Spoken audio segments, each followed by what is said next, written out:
Bien, damos la bienvenida al comandante Fausto Salinas. Qué gusto tenerlo en los micrófonos y las cámaras de Forever, comandante. Buenos días, estamos informales en un polígono que vamos a hacer una práctica de tiro. Muy bien, en estos momentos es más que necesario, por cierto. Para entrar en materia, comandante, ¿cómo evalúa el riesgo real de que el narcotráfico venezolano se desplace hacia Ecuador ante una ofensiva militar estadounidense en Venezuela? Bueno, en primer lugar, debemos mirar que el narcotráfico es una amenaza global, es una amenaza que no mira fronteras, que lo único que busca es los réditos económicos en un negocio criminal que daña la salud, que daña la calidad de vida, que atenta contra la seguridad del Estado y que también daña la cultura de paz de los ciudadanos, de los jóvenes, que a veces buscan como ideal ser parte de estas organizaciones criminales. Por lo tanto, es un enemigo que es muy poderoso. En ese sentido, lo que debemos buscar como países es aliarnos y enfrentar de forma común, con estrategias comunes, a una amenaza tan grande que de forma aislada no podríamos dar pasos firmes en la lucha contra el crimen organizado. Por eso, que se haya declarado al narcotráfico, a los grupos de delincuencia criminal transnacional como objetivos de los Estados Unidos, objetivos de algunos países de América, sin duda esto es positivo en esta lucha tan complicada y tan difícil. Por lo tanto, el llamado que hacen las autoridades, o mejor dicho, la decisión que han tomado las autoridades de combatir de forma firme con todos sus medios y recursos al crimen organizado, principalmente al vinculado a estas grandes organizaciones, los carteles de México, los carteles de Colombia, el cartel de Venezuela, como el cartel de los Soles o el Tren de Aragua, definitivamente es un golpe de impacto que esperemos dé resultado. Comandante, nuestras fronteras son permeables y eso es innegable, desgraciadamente. Y por otro lado, resulta que dentro de nuestras fronteras, por el lado norte, tenemos a Colombia, que sabemos que es afín más o menos al tema de los grupos subversivos. De alguna manera, digamos que no ve del todo con malos ojos el tema del narcotráfico. De hecho, el presidente Petro dijo que si se legalizara el tema de la venta de estupefacientes no habría tanto problema.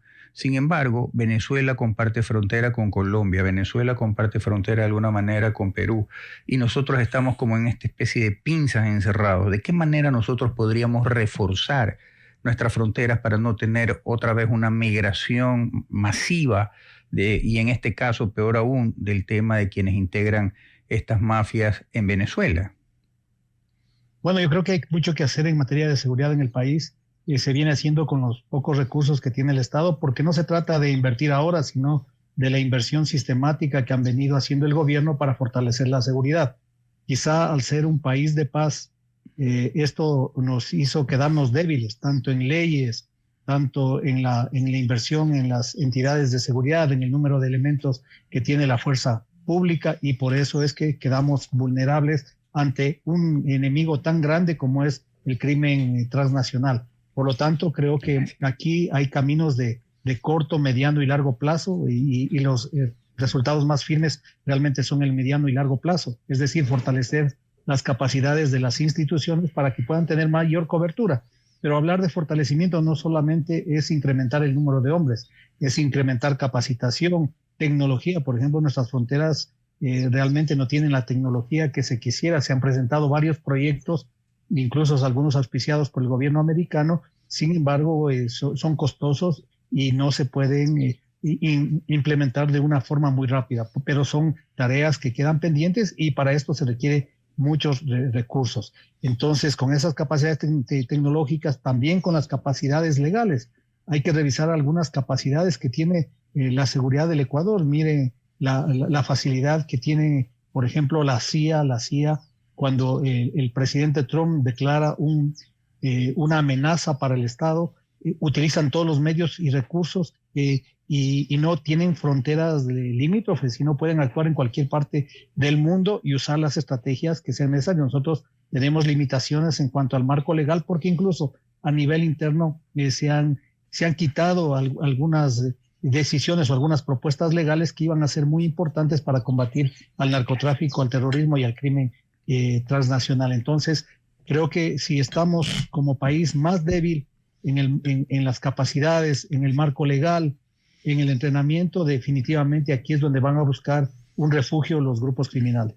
Justamente en base a lo que usted manifiesta, comandante, y es que, a ver, el que Estados Unidos, el presidente Trump específicamente, haya declarado como grupos criminales, terroristas del narcotráfico a los choneros y a los lobos que realizan sus actividades en el Ecuador, sumado al hecho del combate contra el narcotráfico y que evidentemente está dirigiendo todos los cañones, por decirlo de alguna manera, contra el cártel de los soles en Venezuela.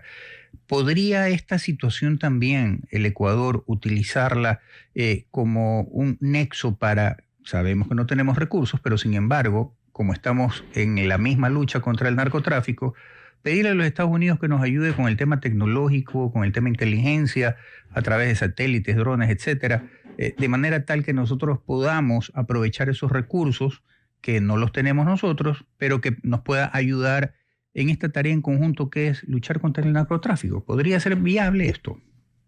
Por supuesto, y esa es una de las líneas que miramos en el ámbito internacional, buscar una gran alianza para luchar contra el narcotráfico de los países que quieran ser parte de esta gran alianza. Esto significa establecer tratados, establecer convenciones, articulaciones de intercambio de información, pero para que se pueda producir intercambio de información hay dos requisitos. Primero, que exista confianza con los gobiernos que tienen esa cooperación, y segundo, que existan resultados. Ecuador en los dos ámbitos ha dado buenos resultados en la lucha contra el narcotráfico, por ejemplo, las cantidades de droga, y también es un gobierno que le genera confianza al gobierno americano porque es una lucha común, y eso definitivamente marca los niveles de cooperación que ojalá fueran más grandes para el Ecuador.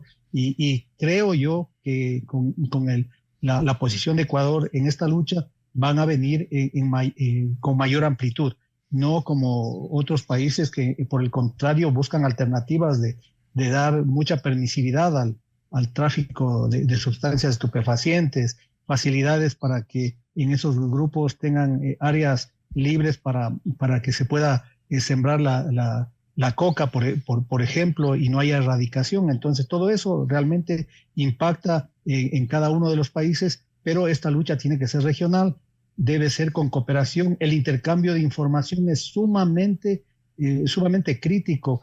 Por ejemplo, porque las bandas ya no operan en un solo país, sino operan sin fronteras, y las finanzas también se mueven sin fronteras. Entonces, la cooperación es fundamental para que no caiga solamente un embarque, sino para que se desarticulen organizaciones en varios países. ¿Usted considera, comandante, que es necesario, así como la flota norteamericana se encuentra en el Mar Caribe para hacer esta especie de vigilancia por el tema del narcotráfico? Antes estaba el FOL en Manta, que servía justamente para la misma situación. ¿Usted no considera que sería viable, de hecho, y para eso va un poco también la consulta, el hecho de que se establezca un nuevo FOL, entre comillas, en Galápagos, por decirlo de alguna manera, para poder controlar también esto? Porque al fin y al cabo, las partes más vulnerables que tiene el Ecuador son sus puertos: Guayaquil, Machala, Manta, Esmeraldas, y no se da abasto nuestra Armada por un sinnúmero de situaciones económicas, movilización, embarcaciones, tecnología, etcétera. ¿Usted no cree que sería, hasta que esto se dé, sería conveniente de que también exista vigilancia aérea por parte de los Estados Unidos en cuanto a las aguas territoriales nuestras y las aguas internacionales que conectan tanto Ecuador, Isla del Coco, las Galápagos y el perfil costero continental? Por supuesto que necesitamos todos los apoyos que se puedan obtener para el país. Dentro de las capacidades del Ecuador, que hace un gran esfuerzo. Miren el trabajo que ha hecho la Armada, por ejemplo, en estos últimos años, donde sus lanchas están patrullando el sector de Galápagos, la ruta del Pacífico de la droga. Y esto también en cooperación y coordinación con la policía, y también con algunos otros países, y con la tecnología que ellos nos prestan en determinados momentos. Sin duda, si es que existe un FOL o una base de Homeland Security, o más presencia de las unidades especializadas de los Estados Unidos en la lucha contra el crimen, eso va a apoyar el trabajo que realizamos, porque definitivamente el enemigo más grande que tenemos es el crimen organizado vinculado al narcotráfico y a la minería ilegal en este momento. Y si tenemos apoyo para controlar nuestras aguas, y coordinando adecuadamente con nuestras Fuerzas Armadas, coordinando adecuadamente con nuestra policía y actuando en busca de enemigos comunes, esto va a ser positivo para nuestro país. Luego del corte comercial, comandante, me gustaría que me responda lo siguiente, tener su opinión sobre lo siguiente. Usted mencionaba que uno de las cortapisas que tenemos siempre es el tema legal. La Constitución declara al Ecuador como un país de libre paso, proclama también el libre tránsito y proclama la ciudadanía universal. Esto, el día de mañana, Dios no quiera, no obstante que el presidente de la República ya ha puesto ciertos límites para el ingreso de venezolanos. Sin embargo, constitucionalmente podría darse la posibilidad de que grupos afines o inclusive aquel movimiento político que se dice que es el brazo político de estas organizaciones reclame constitucionalmente el que se impide el ingreso de los ciudadanos extranjeros, en este caso venezolanos, porque estarían violando la Constitución. En ese caso, la policía está preparada para hacer un control efectivo de que esto no suceda. Eso, por favor, al retorno del corte comercial.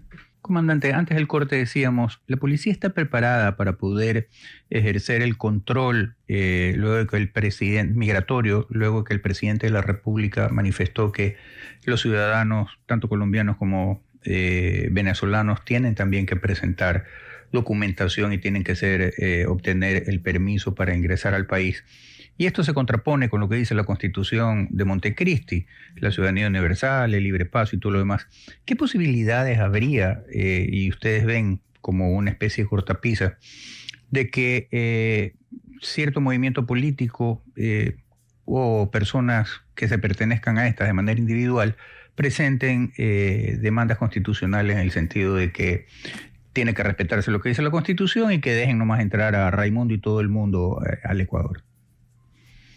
Bueno, yo creo que el momento que vivimos ahora los países de la región y sobre todo el Ecuador es un momento diferente a un momento de paz que teníamos hace algunos años. Por lo tanto, si existe una amenaza a la seguridad de los ecuatorianos, deben tomarse medidas contundentes. Y una de las medidas más importantes es precisamente la política migratoria de un país. Una política migratoria que nos permita primero que las personas que ingresen al país cumplan con los requisitos indispensables, es decir, solicitar el permiso, presentar los documentos, quedarse por el tiempo establecido en sus permisos otorgados, que eso sería la primera condición. La segunda condición es que exista trazabilidad, que todas las personas que ingresen al país tengan la identificación clara, su identificación biométrica, su ubicación, que reporten la dirección donde van a vivir y que definitivamente cumplan o que tengan un monitoreo de las autoridades de esta ubicación donde podrían estar, para saber que si están cumpliendo actividades productivas en el marco de la legalidad, en el marco del desarrollo del país, bienvenidos, les abrimos los brazos. Pero también si hay estas personas que, sobre todo las personas que entran de forma ilegal, buscan la clandestinidad, una vez que sean detenidas o encontradas en un ambiente no autorizado, que ya salen una y otra vez del país y vuelven a regresar, para ellos sí debería existir alguna alternativa ya en el ámbito penal para no permitir que sean un peligro para el país. Nosotros, como les dije anteriormente, no podemos tener las leyes más flexibles ni más dóciles de América en cuanto a la política migratoria, porque si somos los más débiles, los rezagos de otros países van a terminar en el Ecuador. Entonces, en eso hay que ser muy exigentes en la política migratoria, diseñarla y proponer también nuevas alternativas. Quizá la Constitución sea muy clara, pero también ahí debería contrastarse con una ley que sea firme y que todos estos vacíos de seguridad que nos produce la ley sean precisamente manejados con política migratoria del Estado. Comandante Fausto Salinas, los grupos de delincuencia organizada tienen poder económico y eso es innegable. Muchas veces más poder económico que los mismos estados. Y siempre buscan el poder político. Y a través de eso, cuando tienen un gobierno que no es afín a sus actividades, por decirlo de alguna manera, o que no se hace loco, como se dice vulgarmente en la calle, frente a las actividades económicas oscuras, como se dice vulgarmente, de estas organizaciones, resulta que mandan infiltrados. Y así lo hemos visto ahora, por ejemplo, en las movilizaciones que han habido personas, por ejemplo, con acento venezolano y tal, que participan en estos actos de terrorismo, lanzando cohetes caseros, etcétera, etcétera. Sin embargo, ¿cuál es el riesgo en este momento? No obstante que ahora está frenado el tema económico, tanto por los golpes que se le han dado a la delincuencia organizada, como el tema también, el golpe económico que le ha dado los Estados Unidos a Venezuela. ¿Cuál sería el impacto que podría darse para que justamente traten estos sectores de desestabilizar el país, el Ecuador, el gobierno ecuatoriano, para retomar el poder con un movimiento afín a ellos, como ya sucedió en el pasado? ¿Cómo poder evitar esto, comandante? Bueno, siempre las personas que no les gusta la democracia son las que están buscando la alternativa para generar golpes de Estado, para derrocar gobiernos, para extorsionar al gobierno nacional, buscando un pretexto para protestar o para ejercer violencia contra la ciudadanía y contra las autoridades del Estado. Ventajosamente ya una tendencia regional que estaba muy posicionada y que en el 2019 y el 2022 quisieron derrocar los gobiernos legalmente constituidos, ahora no tienen la misma fuerza, y eso es positivo para el país, porque el camino de un país para que se cambie un modelo de gobierno definitivamente tiene que ser el camino democrático a través de las elecciones y no a través de la fuerza, no a través de alianzas con grupos ilegales que financian a veces campañas, que financian a veces cargos públicos, y eso no se debe permitir en un gobierno que busca la paz de todos y sobre todo garantizar el Estado de Derecho. Por lo tanto, este es el momento de afianzar esos controles para evitar que dineros que provienen no solamente de otros estados que buscan que tratan de posicionar una ideología regional, sino también de personas que están vinculadas a corrupción, que buscan tener beneficios en sus empresas, pero también hay personas que están vinculadas al crimen organizado que también quieren tener réditos políticos que ayuden a sus negocios criminales. Una de las características que ha tenido durante todo este tiempo Venezuela ha sido la participación de grupos paramilitares paralelos, ciudadanos, esos que se denominaban los grupos de defensa de la revolución. De alguna u otra manera, nosotros hemos visto en el Ecuador, en estas paralizaciones y en estas protestas, que se utilizan tácticas, estrategias militares en estos ataques. De hecho, recordamos hace tiempo cuando el asambleísta Patiño, antes en el gobierno en el que estaba el presidente Lenín Moreno, se hablaba del famoso picnic en el que se le estaban dando también ciertas instrucciones para ataque y defensa a la ciudadanía, a cierto grupo ciudadano.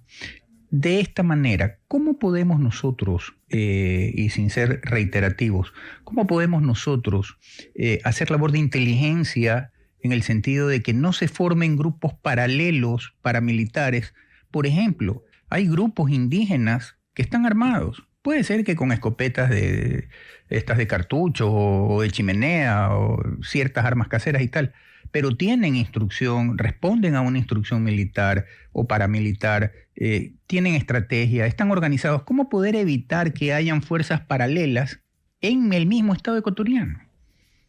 Bueno, lo primero es diferenciar lo que es las comunidades indígenas, que son pacíficas, que son trabajadoras, que luchan por sacar adelante al país, y el otro grupo que son los dirigentes indígenas, sobre todo, que son violentos, que organizan, planifican y articulan este poder a través de la violencia, incluso de la opresión a los mismos ciudadanos que no piensan como ellos, y también que tienen algunas conexiones. Y recuerden lo que pasó en una operación que se hizo años anteriores, en la cual algunos jóvenes estaban cruzando la frontera para capacitarse en técnicas terroristas, y uno de las personas que fue a este entrenamiento murió, y su padre denunció que incluso era auspiciado por algunos dirigentes indígenas. Entonces, eso no se puede permitir y para eso precisamente es el Estado de Derecho. La justicia tiene que ser implacable e identificar qué personas buscan que la violencia sea la carta de presentación, que en vez de generarles réditos está deteriorando la imagen de los líderes indígenas y de estas personas que protestan con violencia contra los mismos ciudadanos, contra las fuerzas de seguridad. Correcto, comandante. Luego del corte comercial y ya entrando a la etapa final de esta entrevista, ¿cómo se puede fortalecer el trabajo de inteligencia ante este peligro inminente si ya está la CIA infiltrada dentro de Venezuela? Ya están haciendo las labores correspondientes para investigar quiénes son las cabezas de estos grupos y quiénes son los miembros de estos grupos. ¿Qué labor de inteligencia podemos nosotros hacer? Y de hecho, ya que la CIA también, el FBI está colaborando con el Ecuador, para decir, ¿sabes qué? Estos son los riesgos, obtener de la CIA, estos son los riesgos, estas serían los posibles focos por donde los cuales podrían infiltrarse en el Ecuador estos grupos subversivos y tener mucho cuidado con esto y estos son los grupos que podrían, teniendo contacto ya, por ejemplo, algunos con los choneros, otros con los chone killers, otros con los lobos, poder tener las medidas preventivas necesarias para tratar de por lo menos minimizar el impacto que se podría dar ante la eventualidad de que los Estados Unidos haga una invasión con tropas al territorio venezolano. Comandante, antes del corte comercial le preguntaba, ¿cómo podemos hacer para que justamente ante la eventualidad de que haya una invasión terrestre por parte de los Estados Unidos, obtengamos información del FBI, de la CIA y tal, que nos digan, ¿sabes qué? Se ha estudiado estos grupos subversivos, podrían ingresar por este lado, por estos son los que están más o menos interesados en trasladarse al Ecuador en tales sitios y tal. ¿Cómo podemos hacer eso para tener, de alguna manera, disminuir el impacto que podría generarse ante la eventualidad de un desembarco por parte de los Estados Unidos en territorio venezolano para atrapar a estos grupos de delincuencia organizada? Bueno, el trabajo que viene cumpliendo hace muchos años la CIA y las agencias de seguridad del gobierno de los Estados Unidos ha sido muy cercano, sobre todo cuando existe confianza en sus similares, como por ejemplo algunas unidades de inteligencia del país. Entonces, si ellos tienen acceso a alguna información que ponga en riesgo la seguridad del Ecuador, ellos los transmiten a la persona que consideren con la confianza adecuada para darle esa información y se procesa. Recordemos que todas las unidades de inteligencia, especialmente la CIA y otras unidades, tienen un proceso de recolección de análisis de información.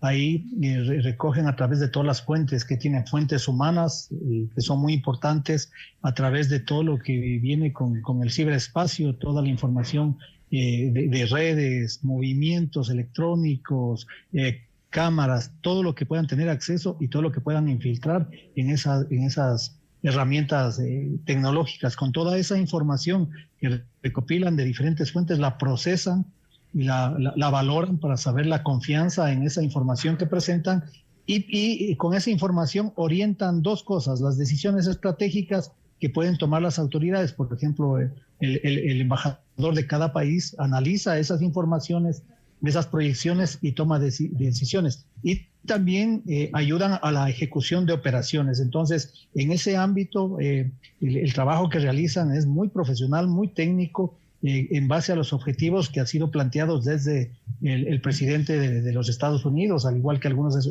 objetivos en Ecuador son planteados desde el presidente del Ecuador. Y con base a eso hay intercambios que son muy positivos, y repito, cuando existe confianza entre las dos agencias que están intercambiando información. Comandante Fausto Salinas, el tiempo siempre es un verdugo en este tipo de medios. No me queda más que agradecerle por sus criterios claros y por sobre todo agradecerle también por la labor que ustedes están realizando. Lo dejo para que siga con su práctica de tiro, muy necesaria, por cierto. Bueno, yo no estoy realizando, yo soy ciudadano ahora, pero apoyamos a nuestras Fuerzas Armadas, a nuestra policía principalmente, que están haciendo un gran trabajo, todo el apoyo de los veteranos, de los retirados, pero también de la ciudadanía. Le diré aquello que me dijo alguna vez un almirante al que yo estimo mucho. Yo estoy muy ligado al tema de la Armada. Y me decía, mira, así como el médico nunca deja de ser médico por más que se jubile, así como el abogado, como en mi caso, nunca deja de ser abogado por más que se jubile, los militares y la policía nunca deja de ser policía por más que esté en el servicio pasivo. Un abrazo, mi estimado comandante. Un saludo, hasta luego, buena suerte. Hasta luego, buen día. El banano ecuatoriano, orgullo nacional y primer producto agrícola de exportación del país, enfrenta hoy uno de los escenarios más complejos de su historia, a pesar de haber cerrado el primer semestre del 2025 con un crecimiento del 14% en ventas y una sólida presencia en los mercados internacionales. El sector se ve presionado por nuevas exigencias globales, mayor sostenibilidad, trazabilidad, reducción de la huella ambiental y cumplimiento de normas laborales más estrictas. A ello se suman amenazas internas como la posible expansión del hongo Fusarium raza 4, el alza de los costos logísticos y sobre todo la contaminación de contenedores con droga, que pone en riesgo la reputación de toda una industria que ha sostenido por décadas la economía ecuatoriana. Para abordar estos temas contamos con la participación de un querido amigo de esta casa, el ingeniero Jorge Alex Serrano, exportador bananero y expresidente de AEB. Jorge Alex, qué gusto tenerte en las cámaras y en los micrófonos de Forever Radio. Muy buenos días, un placer como siempre estar con ustedes acompañándolos toda vez que me inviten, con mucho gusto. Jorge Alex, ¿cuáles consideras tú que son las principales exigencias actuales del mercado internacional del banano, específicamente la Unión Europea, Estados Unidos y ahora el mercado ruso y chino? Bueno, para ser transparente, y voy a tratar de ser muy breve, cada mercado es un mundo diferente completamente, ¿no? El mercado que más exige al productor en distintos aspectos es el europeo. No solamente certificaciones de inocuidad de la fruta, eso significa que si yo compro un banano y le doy de comer a mi hijo no se va a morir, no se va a envenenar. Claro. Eso es inocuidad. Eso existe desde hace muchos años atrás. Nació como Europa, Europe Gap, y se transformó en el Global Gap. Luego vino una certificación Rainforest Alliance, y ahora hay varias, pero esa es la más conocida, que es sobre que las prácticas que uno hace tienen que ser acordes a no afectar el medio ambiente, la naturaleza, los animales, en fin. Luego vino la certificación social, hay varias, pero una de esas es el Global Gap Graph, otra es Meta, o en fin, que uno tiene que preocuparse por el bienestar de los empleados. Y finalmente, están ética social, he dicho ambiental, he dicho inocuidad, y otras de prácticas de empaque, hay infinidad. Y la última que nos afecta en todo sentido es la BASC.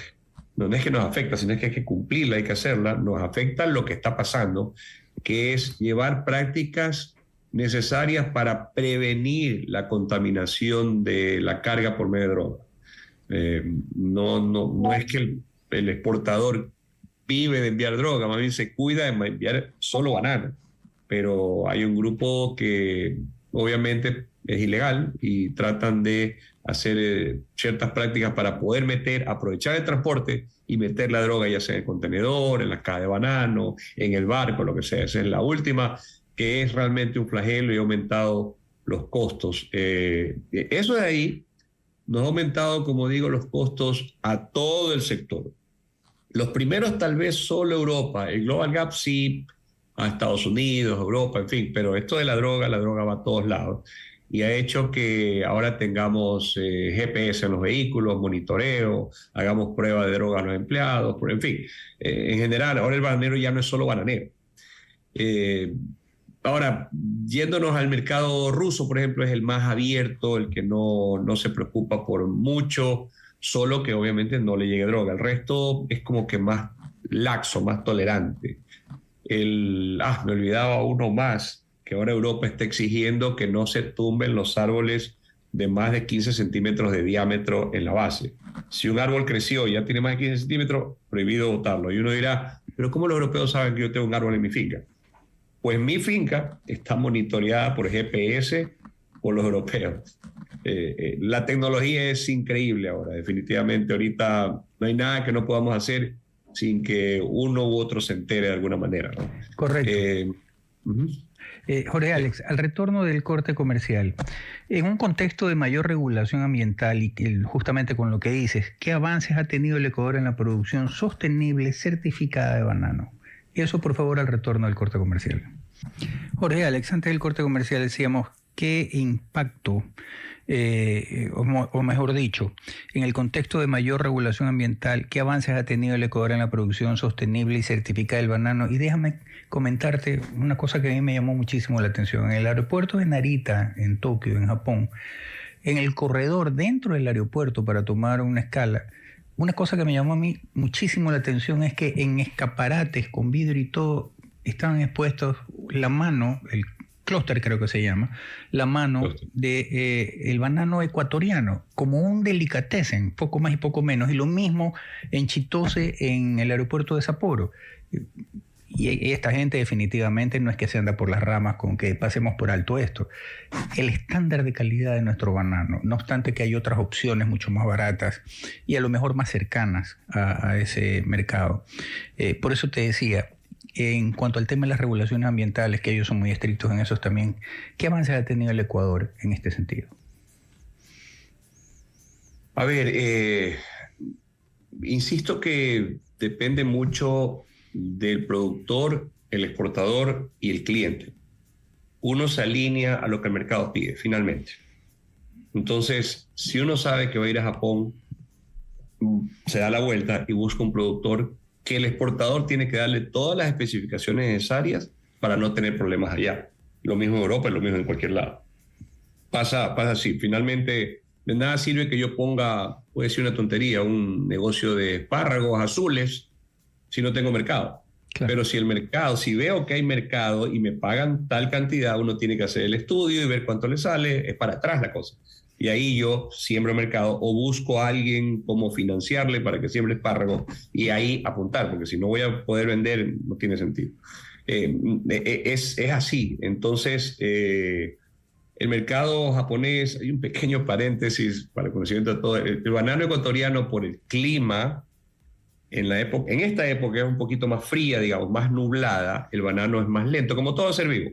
Bacterias, hongos, seres humanos, en fin, ¿no? Cuando hace frío somos más letargados, cuando hace calor somos más de movimiento, todo ser vivo es igualito. Entonces el banano igual, por lo tanto, como es más lento, absorbe agua y crece más lento, retiene más azúcares, más sólidos totales. Por ende, nosotros no nos damos mucho cuenta de eso, pero el japonés sí valora mucho el sabor y lo siente más dulce el banano. De hecho, yo tuve un cliente muchos años japonés y hablábamos mucho de esto, me explicaron, yo estuve en Japón 2 veces, y en las perchas, en los supermercados tenían el banano de Filipinas de la parte baja, se llaman lowlands, de la parte que da a la costa, como nosotros. Claro. El banano ecuatoriano y luego el banano de Filipinas highland, de la parte alta, llámese como que estuviera en arriba de Wuhan, en La Maná o en Piñas, en fin, que es más frío y crece más lento todavía, pero es más dulce. Claro. Ahí es un tema de qué tanto gano si produzco menos, tengo más sabor, a menos que me paguen más. El tema es que esa división hacía que el banano de Filipinas que está abajo le pagaban menos, el ecuatoriano nos pagaban más y el Highland le pagaban más todavía. Por eso esa diferenciación. El japonés, al igual que el francés, son dos clientes o dos mercados que valoran muchísimo el sabor. El resto del mundo obviamente valora el banano ecuatoriano, pero más está viendo otros detalles cosméticos, de vida en percha, cuánto tiempo le dura sin que se dañe, otro tipo de factores se dan cuenta, no tanto el sabor per se. Para explicar eso, ¿no? Realmente. ¿No? Ahora en sostenibilidad, no contesté la pregunta. En general sí ha habido más conciencia, por más conocimiento, información. Lo de bioseguridad de COVID nos dio una idea a todos de qué hacer, qué no hacer. Pero mucho más conciencia hay en los productores que van a Europa, porque constantemente el exportador le está diciendo lo que debe y lo que no debe hacer para cumplir con las especificaciones y Y en general, todo el mundo está más consciente de qué le afecta. No, aquí, por decir algo, en las ciudades no lo sienten, pero yo visité 2 bananeras en la provincia del Oro. No es que todo el Oro es así, 2 que antes tomaban agua de un río para irrigar la plantación. Ya no pueden, tuvieron que hacer una tubería y sacar el agua del río de al lado, del otro lado de la plantación, porque ese río está completamente contaminado por la minería ilegal que hace prácticas completamente desastrosas y el río lo tienen muerto, no hay un pez, no hay nada, ¿no? Entonces esa agua ya no la puede usar para irrigar toda la bananera, cacotera o lo que tenga. Entonces hay gente que sí la está viviendo ahora, la problemática ambiental, y otros que como no están al lado, pues no lo viven, ¿no? Más o menos esa es la realidad. Pero sí hay más conciencia. Correcto, Jorge Alex. Siempre tú hablabas un poco del aprendizaje luego del COVID, pero el tema del banano siempre ha tenido plagas y estas van mutando. La escoba de la bruja, la cicatoca negra, toda esta historia. Ahora se habla del Fusarium raza 4 tropical, TR4. Esta mutación, ¿ya tienen remedios para poder combatirla? ¿O qué medidas preventivas por el momento? Como al principio del COVID no sabíamos qué rayos hacer, pero nos echábamos de todo un poco más y poco menos, hacíamos striptease al entrar a nuestra casa para desinfectarnos y tal. ¿Ya se sabe qué hacer o todavía está en proceso el hecho de poder combatirla? A ver, voy a hablar de 2 enfermedades, voy a tratar de empezar por esta. Y un poco de historia para que todos lo entiendan. Esta enfermedad se le llama vulgarmente mal de Panamá. Es un hongo, se llama Fusarium oxysporum. Y esta enfermedad no existe ahora, existe mucho tiempo atrás. Algunos de nosotros no nacíamos cuando hubo el mal de Panamá en los años 60. Antes en banano, si hablan con sus abuelos y estuvieron en el negocio agrícola bananero, había la variedad Gros Michel, que se exportaba en racimos, era muy productiva, no se aplicaba nada, crecía como una hierba, no se estropeaba, era dura, maravilloso. Pero vino el mal de Panamá, se llamaba mal de Panamá porque el primer lugar que empezaron a investigarla fue en Panamá, y donde se esparció por todos lados, para Centroamérica y para acá. Y destruyó todas las bananeras en América, en Latinoamérica. De hecho, bueno, mi padre me contaba que hubo gente que perdió todo. Eso, como digo, no lo vivimos nosotros. Hubo gente que se suicidó porque perdió todo. Y en Honduras, en la FIA, un científico, creo que fue Philip Roth, bueno, un científico creó una variedad de banano llamada Cavendish. Y Cavendish tiene varias subvariedades, por así decirlo. Valerie, Gran Enano, Filipino, algunos. Entonces, esa variedad se la fue vendiendo, esparciendo en todos lados. Las transnacionales son las que la traían, realmente, ¿no? La trajeron a Ecuador y esa sí era ¿cómo es la palabra? No es tolerante, sino no era susceptible, o sea, resistía el mal de Panamá. Al sembrar eso, se acabó el problema. Sin embargo, esa enfermedad, ese hongo, tiene varias... naturalmente pueden ser mutaciones, pero son como variedades, por así decirlo. Y esa que nos afectó esa vez fue la variedad 1. La variedad 4 es sumamente agresiva y en Filipinas ha afectado hartísimo y finalmente llegó a América. Llegó a Venezuela, llegó a Colombia y llegó a Perú. Ecuador no llegaba por 6 años, pero el Ministerio de Agricultura empezó a hacer prácticas de inspección para detectar si ha llegado o no, hasta que finalmente se ha detectado 2 plantas nada más, 2 plantas en Santa Rosa, y se ha hecho todo el protocolo de contención. Esa área la tienen segregada para que no se esparza la enfermedad. Hasta ahora entiendo que se ha logrado, y realmente no hay cura para el mal de Panamá. El momento que llega al suelo, ese lote se supone que no se lo puede sembrar por 30 años. 30 años, qué locura. 30 años. Puede sembrar cacao, puede sembrar maíz, puede sembrar lo que ustedes quieran, pero banano no. Pero lo mejor es tenerlo ahí, cerrado. En pocas palabras, ese terreno se pierde de 20 por 20 metros, tampoco es toda la plantación, es 20 por 20 mientras no se haya esparcido por toda la plantación. Porque digamos, yo siembro cacao, perfecto, pero yo voy a caminar por ahí. Y si camino cosechando el cacao y después camino a la bananera, voy a llevar la enfermedad al resto de la plantación. Claro. Entonces ese terreno queda, por así decirlo, como paisaje lunar por 30 años. Eso es lo que tienen que pensar todos los productores. ¿Y qué es lo que realmente hay que hacer para prevenir que ingrese a la plantación? Son dos cosas. La primera, aprender la sintomatología. Si uno empieza a estornudar, inmediatamente uno dice, bueno, ya no voy al frío, me cubro, me va a dar gripe y empiezo a cuidarme, no tomo cosas heladas, lo que sea. Acá igual, si yo detecto tempranamente una planta y digo, esta probablemente sea esta enfermedad, y yo hago todas las prácticas, no se esparce. Pero si ya espero a que la plantación esté amarilla, esté con las hojas caídas, no pasa nada, a estar con alguna enfermedad, se esparce, le dimos tiempo a que se esparza y ya va a ser más área perdida y con todo lo que acabo de decir. Y uno dice, ok, pero ¿cómo hago si no hay cura y no hago nada? Es prevenir que ingrese. Pero son dos cosas, aprender a detectarla, pero principalmente prevenir. ¿Y qué hay que hacer con prevenir? Lo que hicimos en COVID, bioseguridad, exactamente igual, ni más ni menos.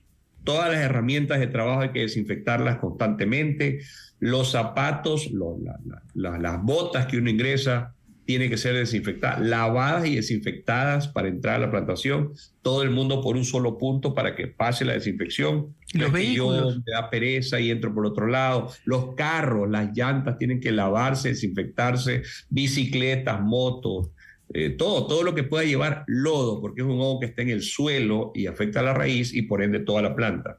Esa es la única que tenemos ahora. Lo que estamos haciendo algunos, me da pena decirlo, pero hay muchísimos productores, muchísimos, que no están haciendo nada.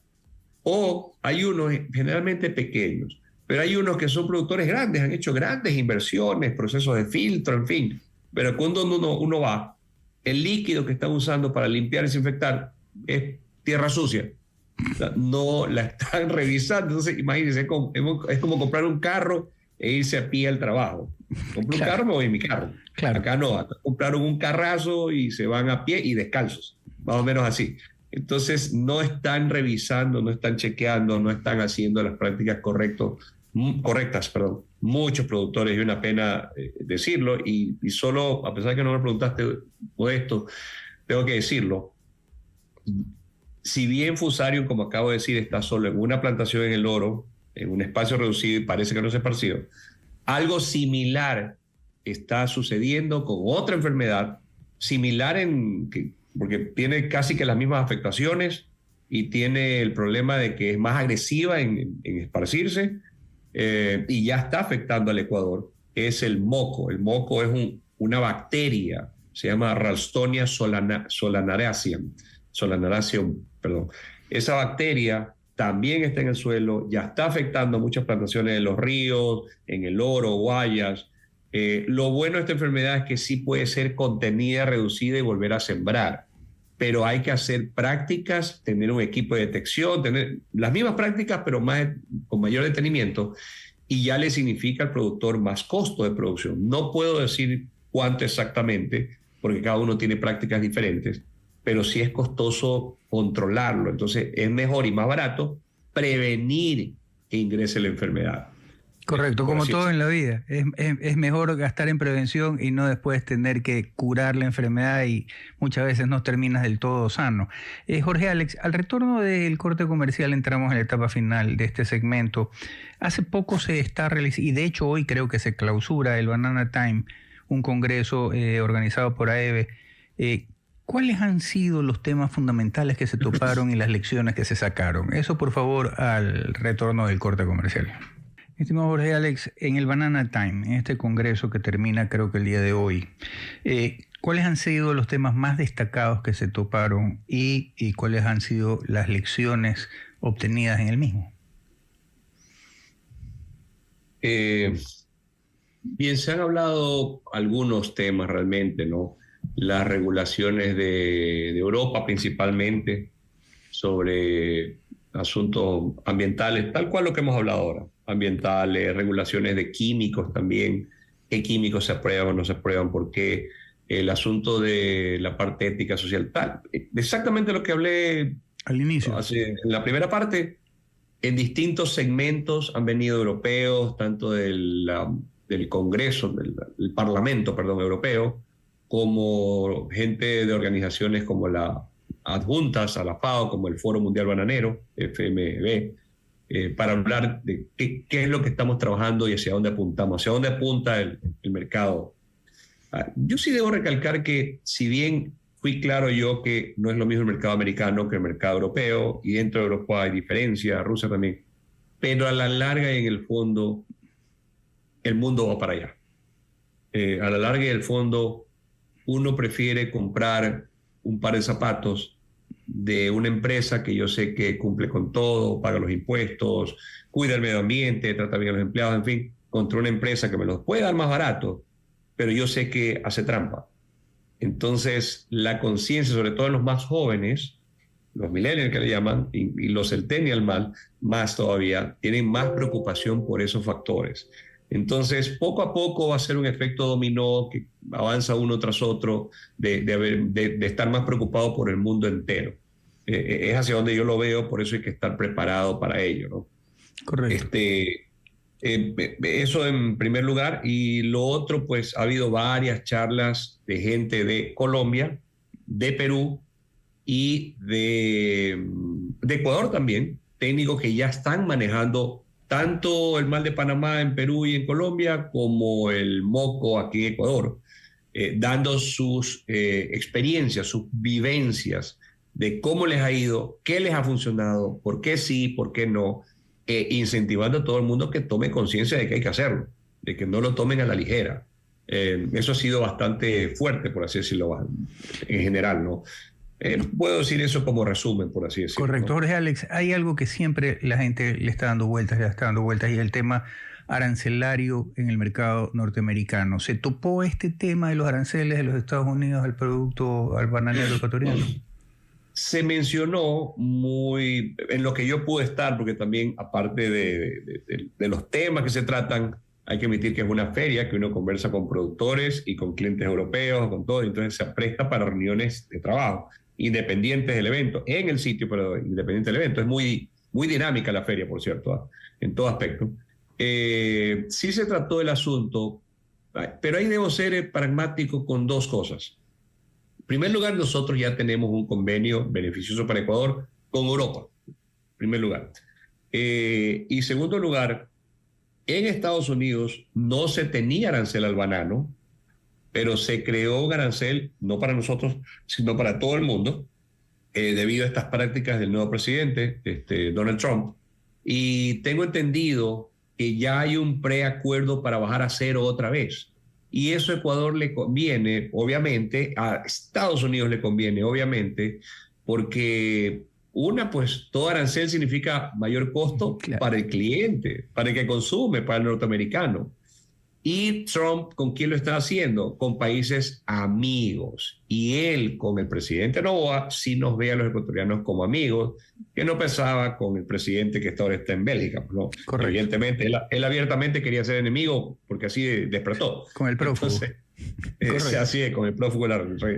Acá nada que ver, ¿no? Con Lasso y con Noboa ya vino una corriente de hagámonos amigos, recordemos que hemos sido aliados, y con Noboa ha sido mucho más fuerte esta relación, de tal manera que he visto noticias no oficiales de que definitivamente va a declarar cero arancel el banano, el camarón y el cacao, lo cual es maravilloso para Ecuador. Por supuesto, Alex.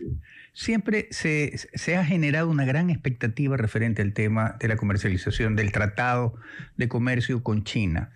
¿Cuál es la expectativa del sector bananero referente al comercio con China? ¿Es tan exigente como el europeo? ¿Es un poco más laxo como el ruso? ¿Cuáles son las expectativas en ese sentido? A ver, hay una mezcla de dos cosas. La primera es laxo en ciertas cosas de certificaciones, como el ruso, digamos, pero sí es muy exigente con la calidad. Es más que el ruso, tirando a Europa o Estados Unidos, y sobre todo porque la distancia de transporte es bastante lejos. Claro. Se ha reducido ahora con una nueva ruta por Chancay en Perú, que ahorramos como 10 días prácticamente de viaje, lo cual es maravilloso y reduce hasta el costo incluso. Pero los chinos están necesitando cada vez más banano. De hecho, hay una empresa china acá que tiene oficinas y tiene un personal. Aquí están y están prácticamente viviendo acá, consiguiendo más fruta para ellos. Como digo, hay que tener cuidado con la fruta que uno envía, cuidado acá para hacer las prácticas correctas para que no llegue en mala calidad. Madura, me refiero, podrida. Claro. Que llegue lo suficientemente verde para que pueda ser consumida y madurada allá, no acá. Y es un mercado que sí, nos ha ayudado mucho a mantener el precio de mercado, me refiero, libre. Siguen exigiendo y requieren la fruta, entonces nos ven como un aliado interesante. Y el libre comercio que se firmó con ellos, que fue muy beneficioso para ambas partes, nos permite bajar en 10 años, en una escalada, digamos que está en 10%, vamos a dar 1% por año. Entonces en 10 años va a ser 0. Por lo tanto, salimos ganando completamente, ¿no? Sin lugar a dudas, Jorge Alex, siempre es un gusto conversar contigo y además de temas súper, hiper interesantes de un producto que siempre ha sido un pilar de la economía ecuatoriana. Tus palabras finales, Jorge Alex. Bueno, hay que trabajar por este país. Los que estamos aquí somos de aquí y queremos seguir aquí. Correcto. Definitivamente tenemos que darle el apoyo a este gobierno, a lo que hacemos, hacer bien las cosas, poner atención de que no tenemos que tener pan para hoy, hambre para mañana, sino lo que hagamos tenemos que hacerlo con conciencia, pensando en un buen trabajo, pensando en que a mediano plazo vamos a tener la paz que siempre tuvimos, haciendo las cosas correctamente, adecuadamente y apoyando a todo lo que el gobierno hace por nosotros y nosotros debemos hacer por el gobierno. Ese es todo el mensaje que puedo Sin hacer. lugar a dudas y que así sea. Un abrazo, mi querido Jorge Alex. Igualmente, Modesto, a ti y a todos los días.